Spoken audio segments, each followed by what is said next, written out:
Guys, it's not good. The transmission just fell. Back at square one. All right, we got smoking coming from here. Don't use impact ratchets. A $400 transmission flush kit couldn't save this $1,000 Mercedes. So I bought an entire junkyard transmission out of the wrong car. The internet told me multiple times that this swap would be impossible. Hey, I'm doing it with no lift on the floor of my apartment parking garage. You what? If this is the type of content you like to see, please subscribe, and hopefully we'll have much more just like it.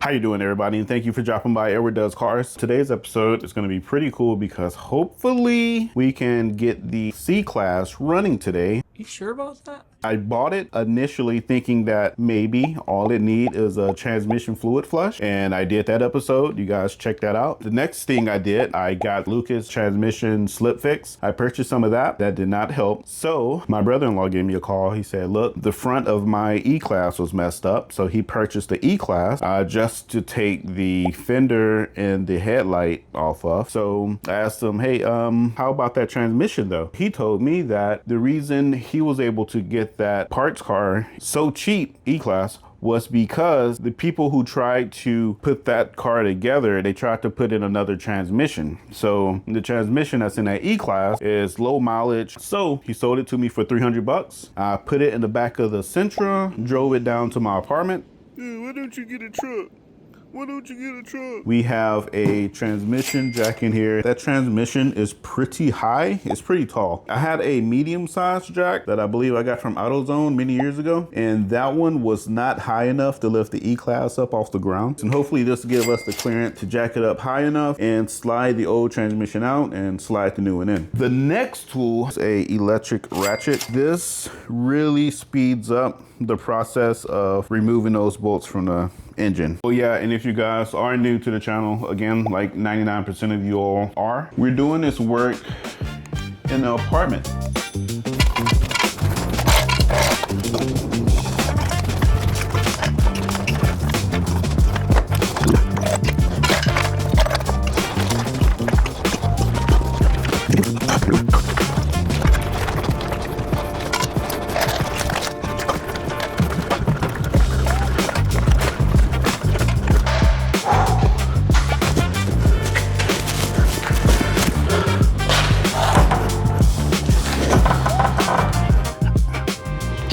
Here, there's like a flex disc. Do I have it? No, I don't. So some of this work I did like a month ago in preparation of this. Right here is the shifter connection.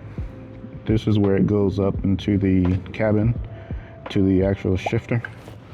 And then that rod there, it connects to the side of the transmission. That's pretty much the back of the transmission done. I'm gonna scoot up to the front.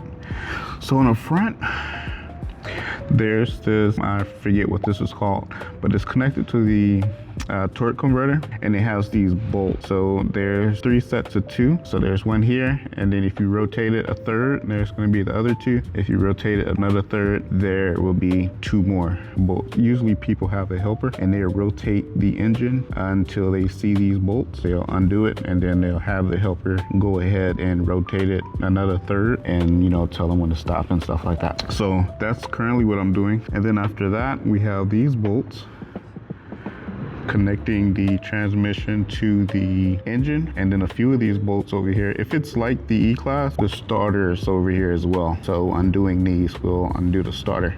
Go ahead and undo your battery if you haven't already. Next, I'm going to show you guys how to line this up yourself. The first one is a little bit of trial and error. You have to go and spin it a little bit. You can look like left and right a little bit to tell if you're close. And then once you can see it, you can go out there and rotate it just enough. But once you got it lined up to where you can take the bolts out, I'll show you how you can get it in the ballpark next time you get out there. Here we are in the front.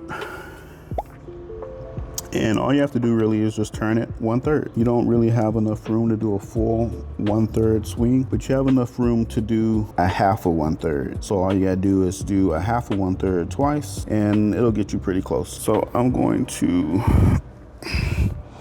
pull it. Oh. until it's straight up. And then I'm gonna drop it. And then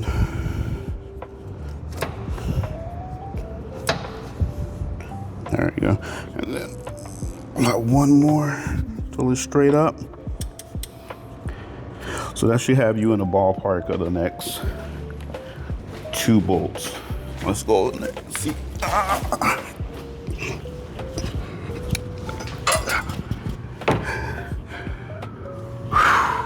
Look at that. Nice. Isn't it beautiful? Isn't that beautiful? And I forgot to tell you guys a little tip. Let's say if you kind of get it close, like if it was over to the right a little bit more, you can take like a flathead and you can pry it up against the side, and you see how it rotates? Well, right now it's rotating because it's not connected. But usually, if you still have the bolts in there, you can just get it to the side of the bolt and then just push it whatever direction you need it. Like I said, now it's doing it. Oh, there you go. So you can see it's rotating. Since I have to replace the conductor plate, I'm gonna drop the pan off of this one, take out the conductor plate, and then put the pan back on. It should be a lot easier to replace the conductor plate that way. So that's what I'm gonna do. All right, we got the pan dropped. This is brand new fluid from when I first got the car, so that's why it's nice and bright red. Fluid has 3 miles on it, if that. Not even that, 1 mile. All right, so I just looked it up, and this might be hard to see on camera, but some of these screws are more silver than others. These are kind of gray. These are silver. Also, these seem to be more rounded at the top. These seem to be flat at the top. We want to take out all the silver rounded ones. I believe they are T30. So 6 on this side, 4 on this side. There's a plug here. You need to make sure you apply down pressure here, because if you just yank on this, you could break this plug. Be careful with that. All right guys, so update on what I did. Those 10 screws, I loosened them up maybe halfway, all of them. And that allowed it to drop a little bit. And then I'll work on loosening up that connector up there. And if I just push down on it, you can see the plate rocking a little bit. So we got it kind of loose.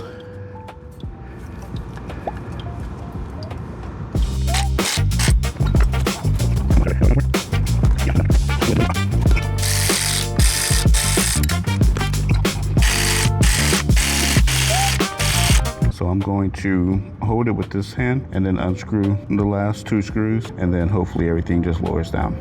When you drop the conductor plate, the valve body, we'll put the pan back on, and I'm only gonna put like 2 or 3 bolts. We just need the pan up and get this out. So I put the pan back on. We did manage to get the shifter linkage off.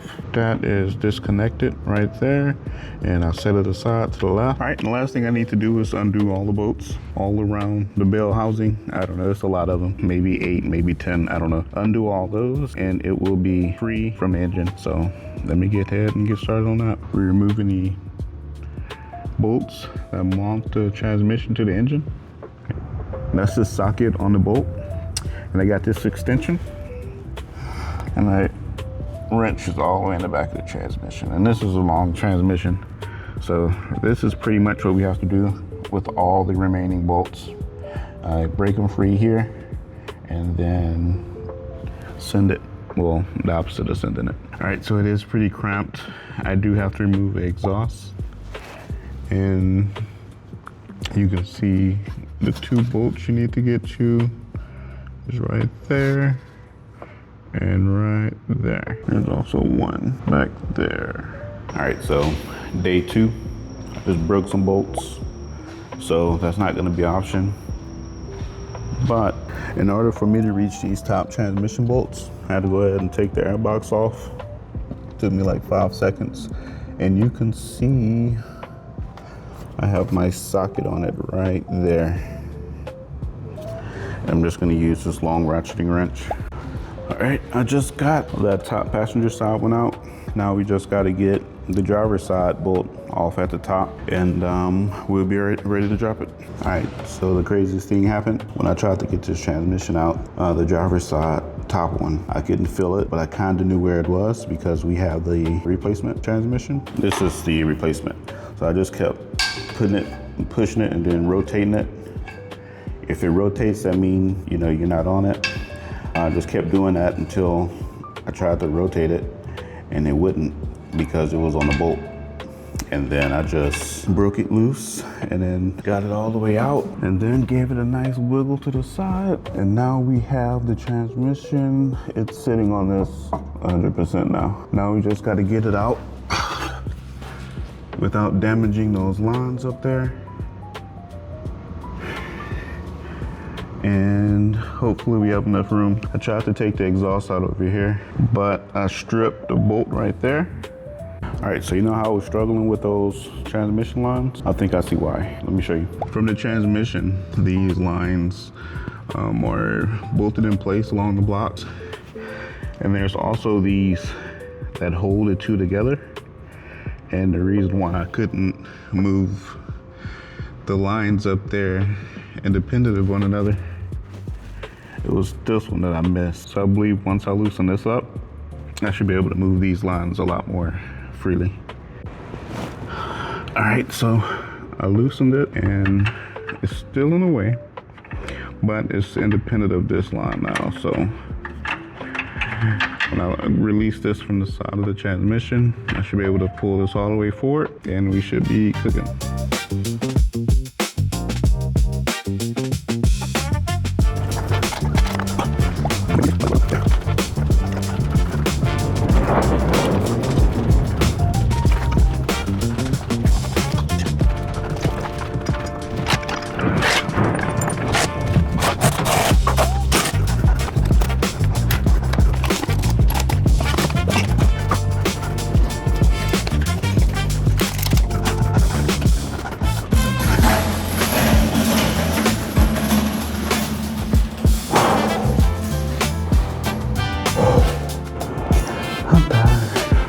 So this is what we got so far. Old, new.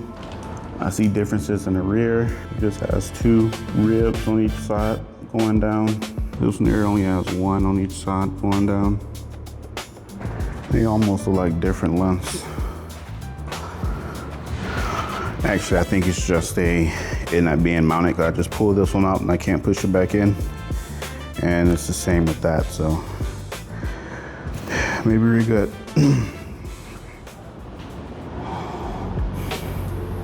So here's one thing that's obviously different.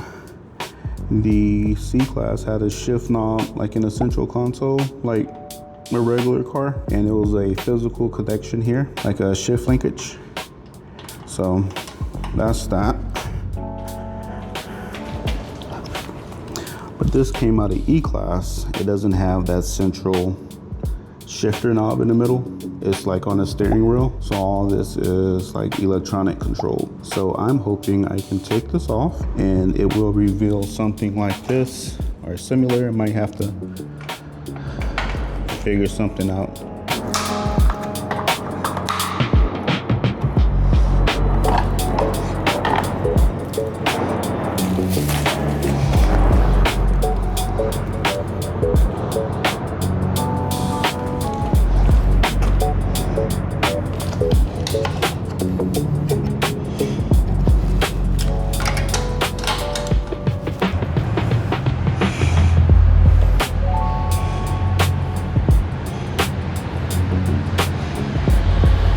We got a little bit of an issue.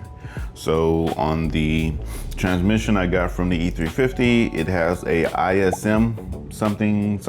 It electronically controls the shifting on the transmission. The C-Class, it doesn't have that. I kind of knew that already when I picked up the transmission. I figured, hey, it's the same exact transmission. It just has a lever versus a shaft that a motor actuates. So yeah, I figured that wasn't too big of a deal. Hopped on the Facebook groups and I'm getting clowned. They saying it's impossible, it won't work. Actually, let me show you.